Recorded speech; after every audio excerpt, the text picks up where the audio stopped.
The scientific method has created everything.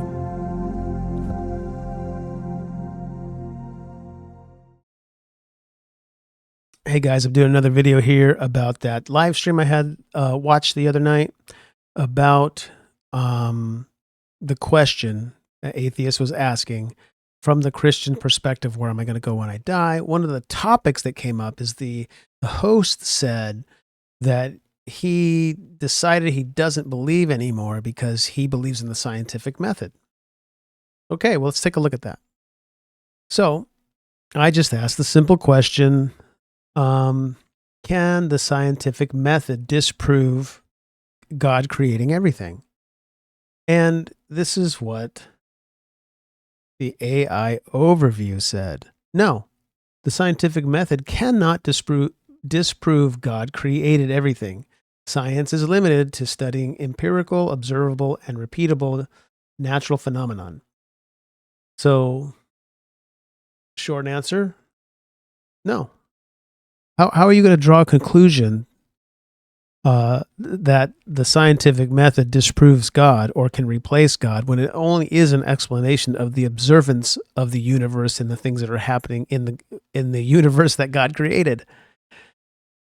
You're saying, I'm going to look at the thing that is and choose not to believe that there was a creator behind it. That's like looking at a baby and saying, I don't believe that there was any force behind this. It was just an accident, which is, there's no proof of it being an accident or random or chaotic creation. It's an evolution at this point has been pretty much resoundingly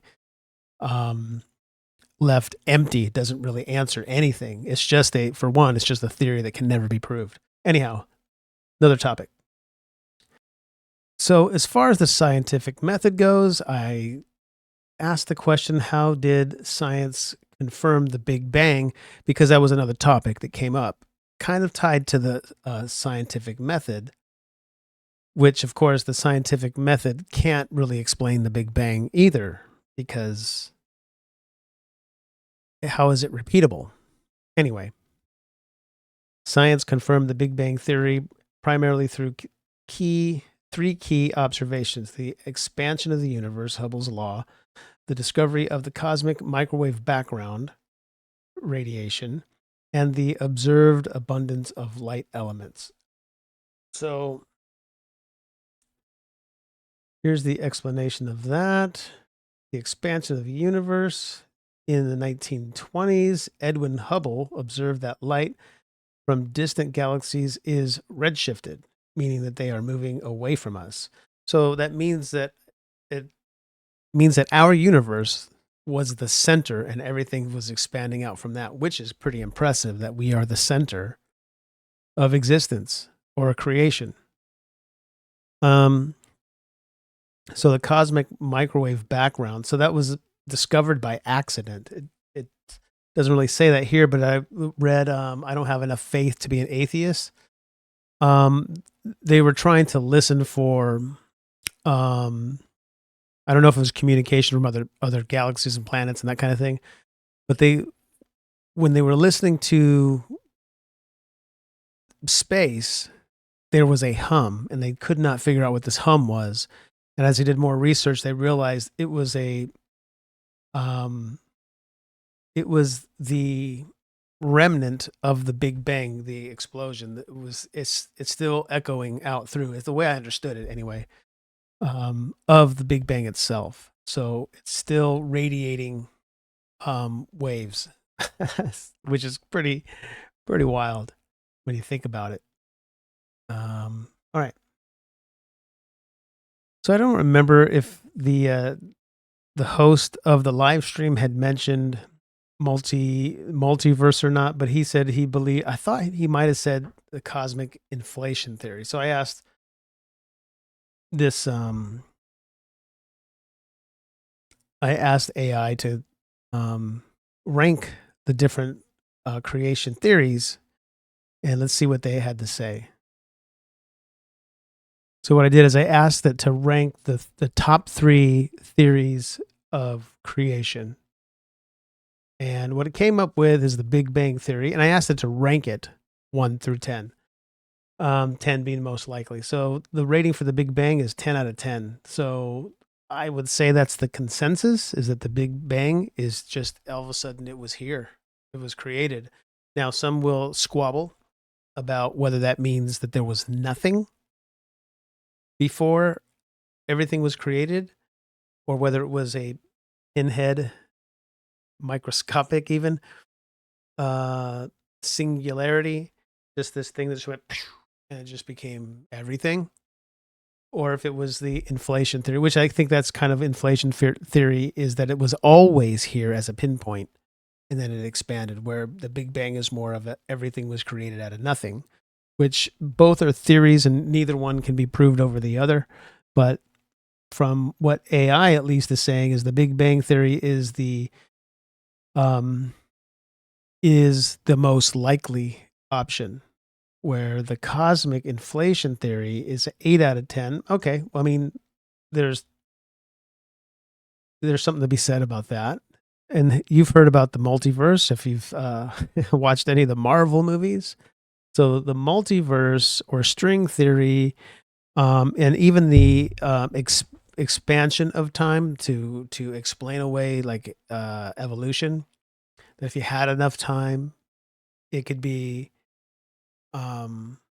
theorized that evolution might eventually work, which is a total fallacy.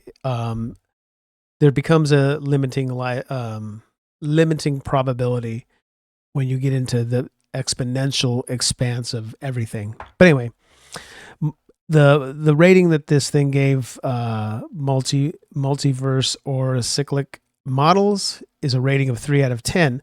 But here, I don't know how you even get a 3 when it says right here there's zero evidence of this theory, because the multiverse or multiverses are not viewable. They're not visible. They are just somebody's concoction in their head in order to make to take God out of the equation. And what I mean by that, so in the timeline, if you stretch the timeline, okay, it's 1 billion years, it's 2 billion years, 100 billion years, it's trillion years, whatever, right? You have to expand time in order to make evolution. So now if you turn that this way, now you do multiverses, right? Now you're stacking multiverses side by side. And like that, you just say there's an infinite amount of possibilities. So of course, that's how we don't need God.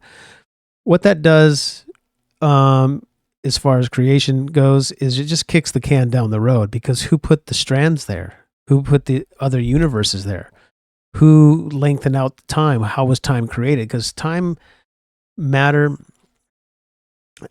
and space all had to be created at once for them all to exist. For any individual thing could not exist on its own. It all had to be created at once. And that's what science has explained or theorized. So let's see what the Bible says. So this is Logos Bible software. Very innovative, intuitive Bible software that enables you to look up stuff, to have concordance side by side of the Bible, alongside of the Bible as you study it. It's very, very good. You can highlight stuff and save it for a later time. You could do word searches and all kinds of very cool stuff. So let's just get to it. So the creation of the world. In the beginning, God created the heavens and the earth. The earth was without form and void. The darkness was over the face of the deep, and the Spirit of God was hovering over the face of the waters. The waters sometimes in this instance is referring to the heavens.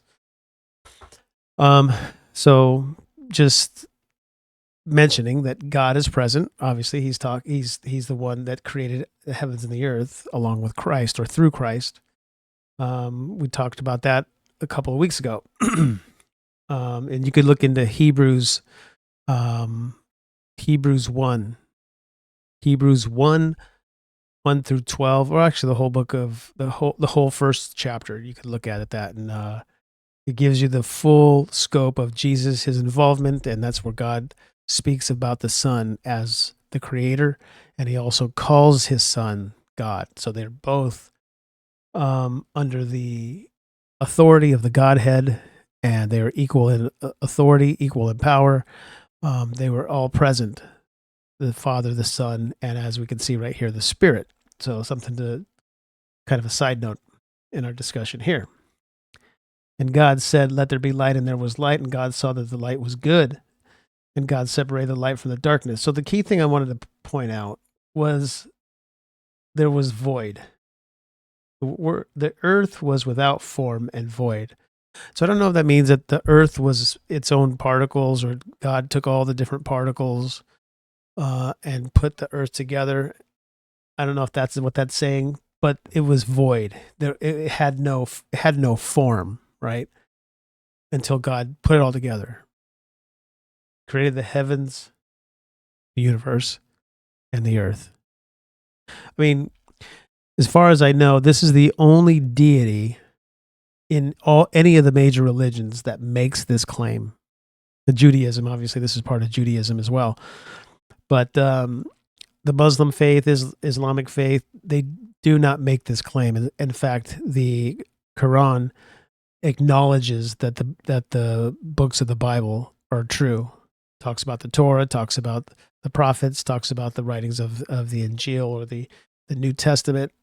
It confirms all of it. So it borrows from obviously Christianity and Judaism for all of its stories. Now the other things that it makes up is a whole other thing, but we're not going to get into that right now. So God made everything. He's the one that makes the claim. He made this claim, what is it, 4,000 to 6,000 years ago. And I'm not saying that the earth is 6,000 years. I'm not saying that it's not 6,000 years. To me, I'm not going to be a physicist and try to figure that out. I don't need to, because I have a truth claim that God is making here, that he's the one that made it through his Son, Jesus Christ. And Jesus Christ died and rose again. Just a few weeks ago, we had Easter, right? So we had Holy Week, Passion Week, and those things are verifiable through the writings of the Word. The Word was written by 39, almost 40 authors over 1,500 years, and each account of the manuscripts, thousands of manuscripts that have been found, they all agree with each other. And Jesus is King. Christ is King. So that's all I need. But it's just fascinating that in the very first book of the Bible, as a matter of fact, the first sentence, God is making the claim that I created everything. So I'm going to leave it there. I love you guys. And as always, the God that I serve sees you and loves you. And I hope that you find it in yourself to seek out the truth and come to him. So I'm going to leave it there. Love you, and I'll see you next time.